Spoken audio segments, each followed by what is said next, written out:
গণতান্ত্রিক লড়াইয়ের জন্য বিএনপির সঙ্গে কাজ করার ইচ্ছা প্রকাশ করেছেন সাবেক প্রধানমন্ত্রী ও আওয়ামী লীগ সভাপতি শেখ হাসিনার ছেলে সজীব ওয়াজেদ জয়। শুক্রবার রাতে রয়টার্সকে দেয়া এক সাক্ষাৎকারে তিনি একথা জানান। যুক্তরাষ্ট্রের ওয়াশিংটন থেকে তিনি রয়টার্সের সঙ্গে কথা বলেন। সাক্ষাৎকারে বিএনপি চেয়ারপারসন খালেদা জিয়ার প্রশংসা করেন সজীব ওয়াজেদ জয়। খালেদা জিয়া তার বক্তব্যে সব ধরনের শত্রুতা বা প্রতিশোধ পরায়ণতা ভুলে যাওয়ার যে আহ্বান জানিয়েছেন, তিনি সেটির প্রশংসা করেছেন। জয় বলেন, খালেদা জিয়া তার বক্তব্যে বলেছেন, যা হওয়ার হয়ে গেছে, সেগুলো মনে রাখার প্রয়োজন নেই। তার এমন বক্তব্যে তিনি খুশি। জয় নিজেও অতীত ভুলে যাওয়ার বার্তা দিয়ে রাজনৈতিক প্রতিহিংসা চরিতার্থ না করে সবাইকে একসঙ্গে কাজ করার আহ্বান জানান। আর নয় সৌন্দর্য নিয়ে চিন্তা, এবার নিজেকে সুন্দর করে তুলুন স্টাইল ম্যানিয়াক্সের সাথে। সেটি ঐকমত্যের সরকার হোক বা না হোক।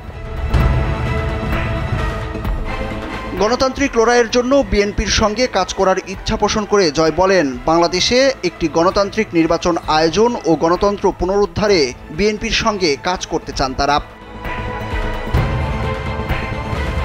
জয় আরও বলেন, রাজনীতি ও আলোচনা অত্যন্ত গুরুত্বপূর্ণ বিষয় বলে তিনি মনে করেন। নানা ইস্যুতে তর্ক হতে পারে, কোনো বিষয়ে একমত না হওয়ার কথা জানিয়ে ভিন্ন মত পোষণের অধিকারের প্রতি তাদের একমত থাকতে হবে। আর সবসময়ই আপোষ করার উপায়ও খুঁজে বের করার কথা বলেন তিনি।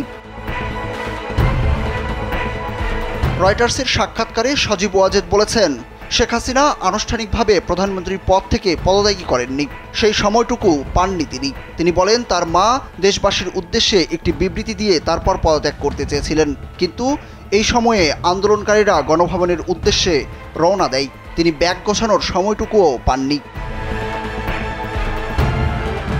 তবে জয় এমন দাবি করলেও বাংলাদেশ সেনাবাহিনীর প্রধান জেনারেল ওয়াকারুজ্জামান ভিন্ন কথা বলেছেন।